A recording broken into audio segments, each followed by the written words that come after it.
between my eyes. Walked through the fire, came out better on the other side. See, life's like a beach if you find the sand. And right now, I feel like 100 grand. You are listening to Inspired Insider with your host, Dr. Jeremy Wise. All right, well, let's rock this Cleveland Indians versus Chicago Cubs style right now. All right, let's do it. Do it. Dr. Jeremy Weiss here, founder of InspiredInsider.com, where I talk with inspirational entrepreneurs and leaders like the founders of P90X, Atari, many more, how they overcome big challenges in life and business.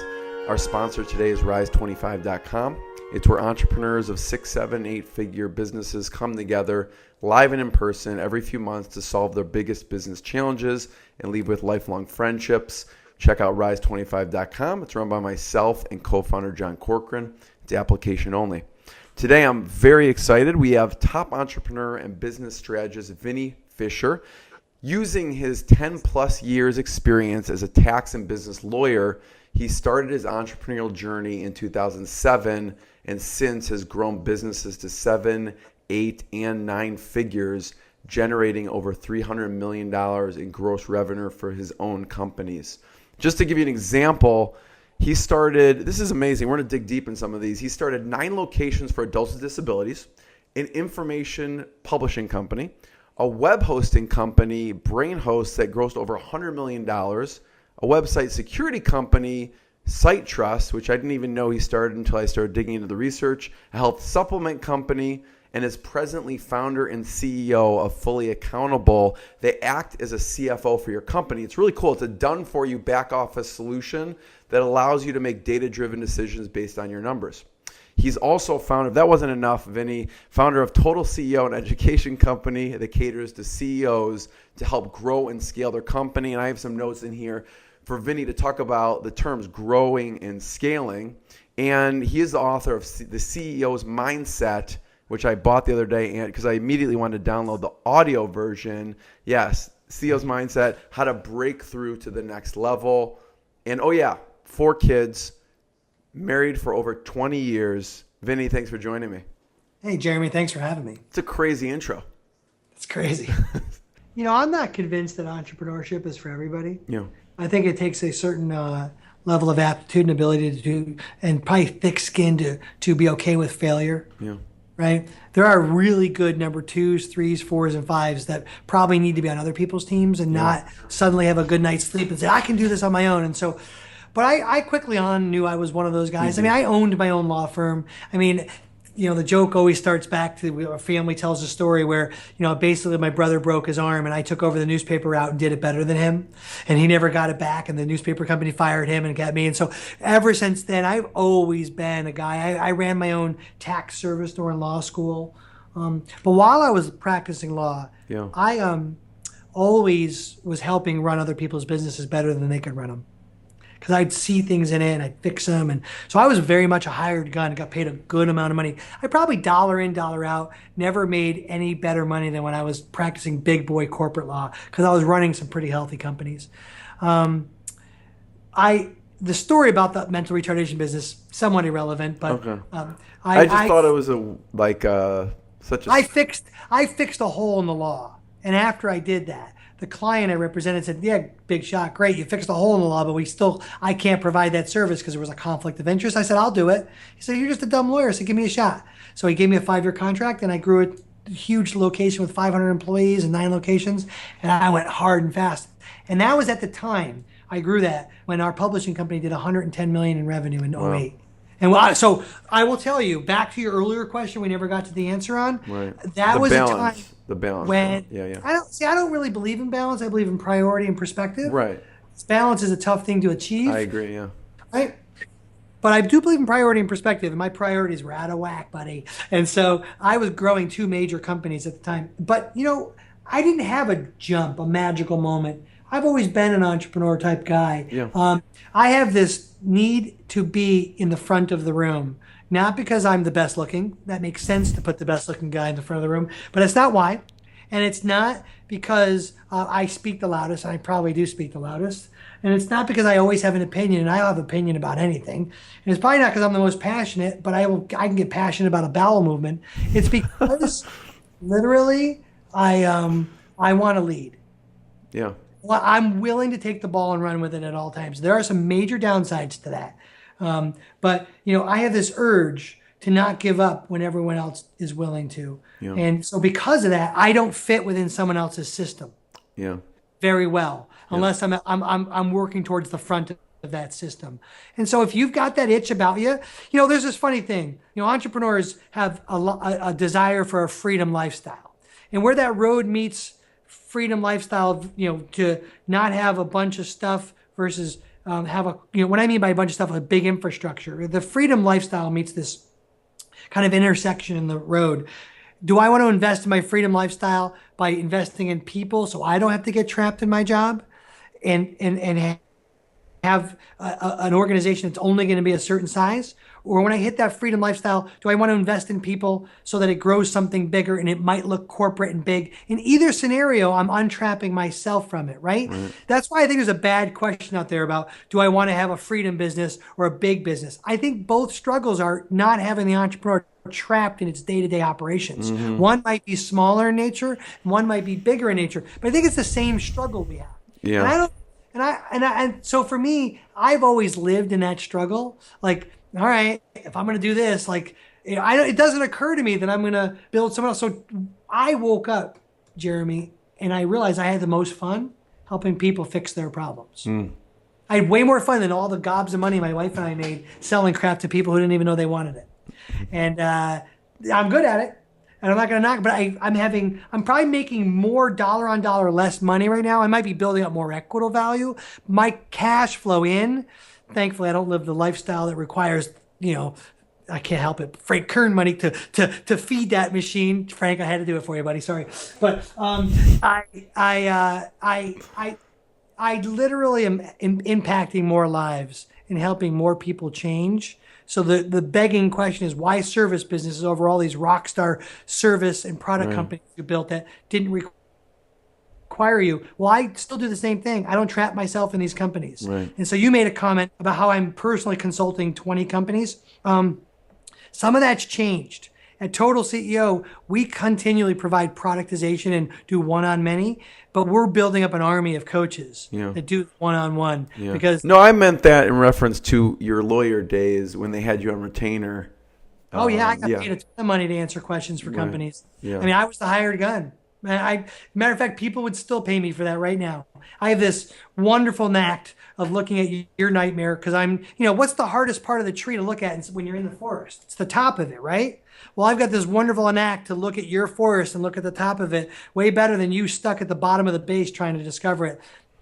Well, I think everybody could look. I just have a better ability to do that. And since I'm so quick to give an opinion, I have a fast one, pretty fast, which probably is why I'm not the greatest coach in the world. I'm quick to solution and not so quick to helping you walk through that journey, which I think there's some wonderful coaches out there, including our own. But I'm an entrepreneur, Jeremy. I live it. I love it. And that's why I'm kind of stuck on this journey in life, helping you and I and our friends think differently about really how to grow their businesses properly. And we talked about earlier growth and scale, and hopefully we get there. So, Vinny, what did you want to be when you grew up? When you were young? You grew up in New York? Where did you grow up? I don't know if I've ever been asked that question, but you know what? I wanted to play first base for the New York Yankees. You did? Yeah. And so I played baseball until I realized I wanted to go to college for baseball. I played soccer and made it that far in my career. So I was athletic enough to do something. Yeah. But apparently it wasn't to hit a curveball. And so my dreams were dashed early. And so I didn't have the career set out to do that. And it was somewhere along that way that, people used to always say, boy, you really don't like to give up on, you're competitive on things and you like to negotiate your way. What you don't know about me is I'll negotiate your side of the argument, even if you're incapable of doing it, because that's the whole fun and mastery of it. So I probably would have been a career negotiator, but I wanted to play professional sports. I think I had a dream of a good, healthy subset of what a lot of young boys had. I didn't have the dream to be a fireman or a cop or an actor. None of those things. I just wanted to play sports. Yeah. I didn't know if you grew developed- up in like an entrepreneurial household and that's where that stems from. No, I was the dad. I was the child of a professional manager of retail department stores. As a matter of fact, I love my dad to death, but probably his actions taught me to do the exact opposite of that. What do you mean? You know, well, he was kind of in the lower middle management of things, and he lacked the ability to impact any change and kind of bought into the belief of some of those things. And that never resonated with me. Now, my mom was a little bit different than that. So I probably got the shiny coin syndrome stuff from my mom because she kind of would go chase all these different things. And she's very kind of center of the party type girl. And so I got some of that from her. But I'm literally the first person that successfully graduated from college, went any secondary degrees. I think I was the only real successful business owner in our family. I broke a cycle of behavior in our home. I did it out of necessity, not out of watching someone else do it. Matter of fact, it's actually one of the tragic things that happened. I learned later in life I was doing things to prove people wrong instead of having help learn from successful mentors along the way. So one of the things that I would have done differently was I would have quickly asked people who were successful in front of me how to do stuff instead of figuring it out all on my own. And I spent way too much effort breaking stuff and blowing $1 million here and $1 million there, figuring stuff out. And I would have easily kept a whole bunch more of it had I asked thoroughbreds in front of me doing it. Yeah, I would have loved to have fixed that, and I hope that inspires one other person to pick up the phone. And I think everyone should have a desire to stand up on stage someday and get a lifetime achievement award for something, and have to point to the first row and thank every person in the first row for their success. Right. That's a wonderful image everyone should have, and not get up and hold up this trophy and go, "I did it all on my own." Right. Because that's a unicorn. Yeah. Vinny, this has been hugely valuable. I really appreciate your time. Oh, awesome. Yeah, anyone listening to any of this, I've gotten some huge golden gems. I have a page of notes here already. And Awesome. I always ask, since Inspired Insider, two things. One, what's been the lowest point business-wise and how you push through? And then what's been the proudest moment for you?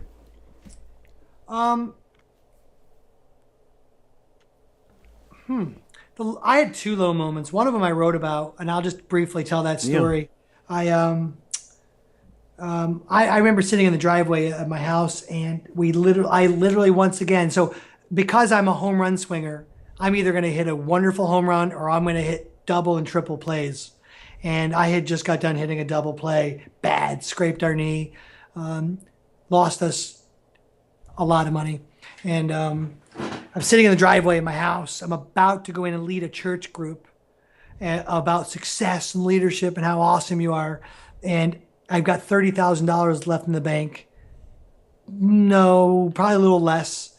And I can't make payroll. And I literally am praying to the Lord, saying, "All right, Lord, what do you want me to do? You want me to just pack it up, go some other way, knock out the economies of the people we have?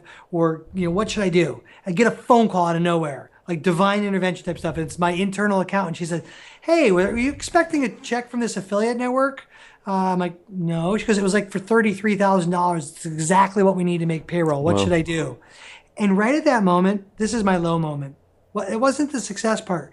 I literally considered cashing that check and not making payroll. And I remember right at that moment being like, how low did I have to get to where I actually literally had a prayer answered for me, and I was considering being a fool.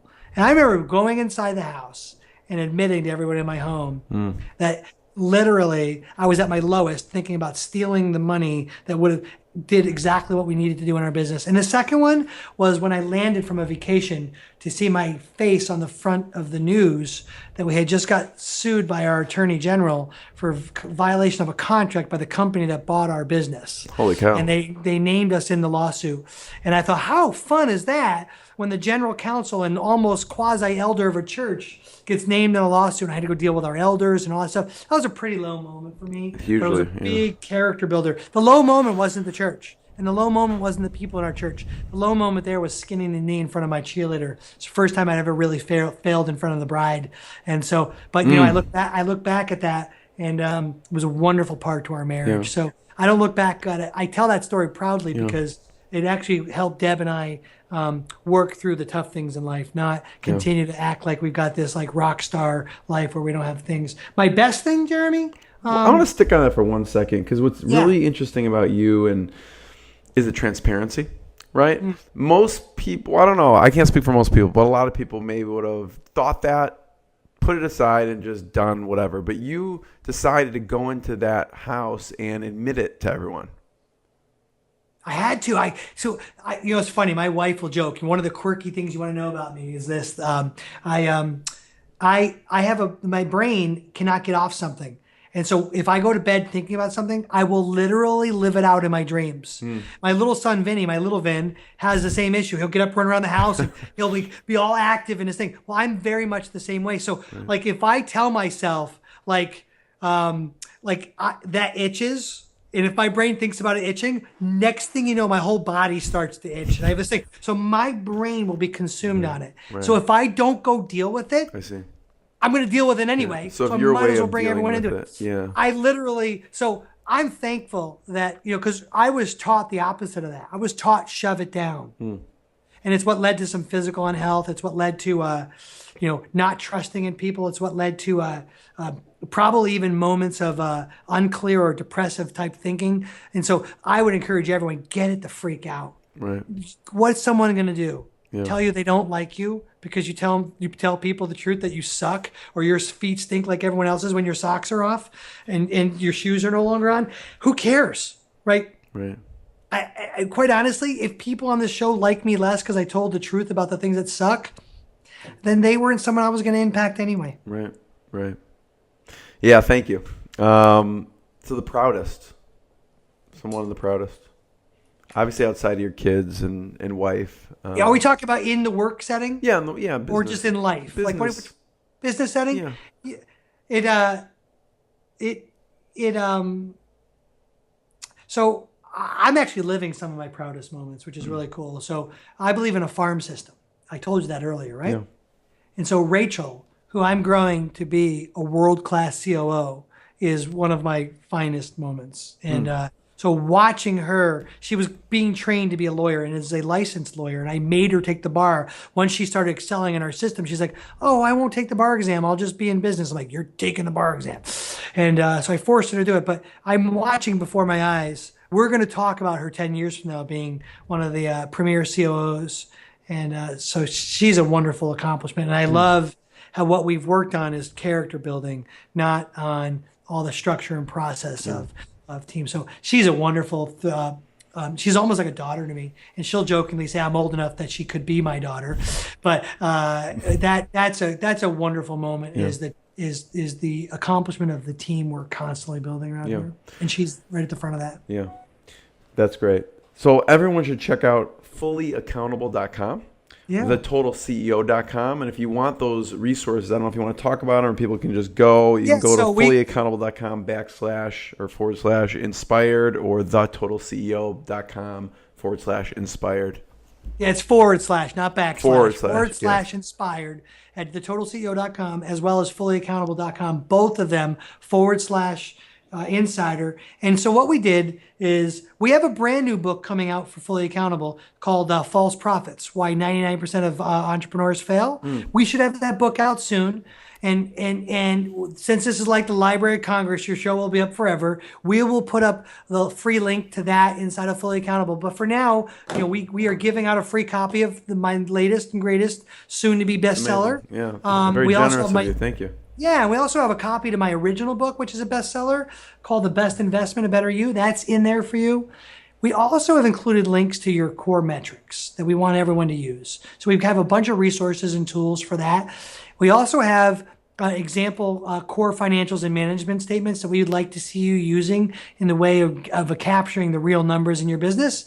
And we've also included some team hiring pieces that would be great for you and your team. And so we have a treasure trove of stuff there. And we hope that your people, your entrepreneurs find that helpful. Vinny, thank you again. And I really appreciate all your time. People check it out. And the CEO's Mindset. I mean, you can go on there. I bought it. I bought the physical copy and also the audio version just so I could listen to it. It's hugely valuable for anyone. So Cool. Thank you. Hey, bud, listen, by the way, not enough people hear this. I think your show is killer. I would have said that at the beginning. I'm probably going to go out and shout it out on social media. You ask good questions. Your people should, if this is one of their first shows they're listening to, they should go and subscribe and listen to the other ones, because you're like, not only are you living in that business who was the sponsor today for this, but your show is completely representative of you giving a crap. So appreciate it, bud. Thank you. Much appreciated, Vinny. You're Appreciate awesome. it. See you, pal. What I got, you can't buy. It resides between my eyes. Walked through the fire, came out better on the other side. See, life's like a beach if you find the sand. And right now, I feel like 100 grand.